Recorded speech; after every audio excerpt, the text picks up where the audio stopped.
Hey guys, welcome to Thursday. Today is Thursday, and we are so thankful that you're here. Of course, it's day 19 of 21 days of prayer. Thank you for persevering. Thank you for leaning in to 21 days of prayer. And so this is just an awesome time for us to just spend a little extra time with God, extra time in the presence of God to really hear His voice as we get ready for the harvest that's coming in September. And so we've been talking about loving God and loving people. You know, we talked about yesterday why we are to love. John 13 says, so now I'm giving you a new commandment.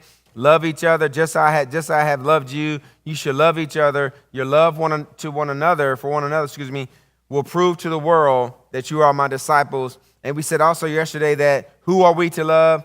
Do not seek revenge or bear grudge against anyone among your people, but love your neighbor as yourself. I am the Lord.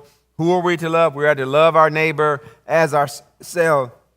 And it says how.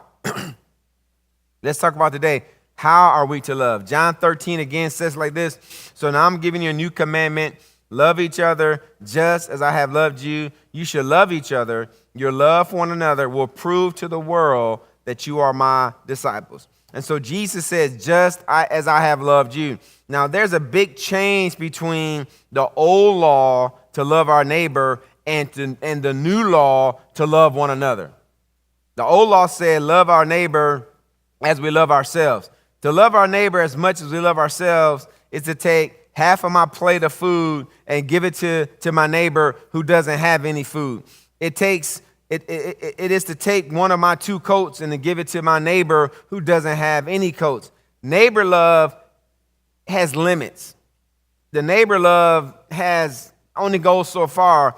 When we are in danger, guess what? Or we're in need, this type of love usually stops. So, but to love one another as Christ loves us has no limits, right? And so it is not to think of myself at all. This kind of love simply means taking my whole plate of food and giving it to my Christian brother who has none. And I am not to love my brother as I love myself, because in the Christian life, self is gone. And so what does Galatians chapter 2 say? It says, so verse 20, so it is no longer I who live, but it is Christ who lives in me. This life that I live now, I live by the faith in the Son of God who loved me and gave his life for me. And 1 John 3:16 says, we know what real love is because Jesus gave up his life for us. So we also ought to give up our lives for our brothers and sisters. So what are we saying?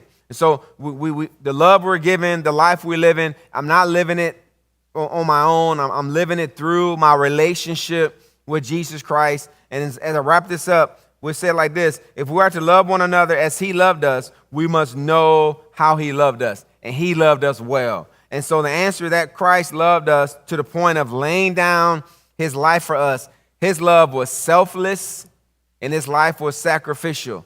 And guess what? If we're to love our neighbor or to love other people, we have to be selfless and sacrificial. Thank you for joining me today. I'll see you tomorrow on the Faith for Today podcast. Enjoy your Thursday.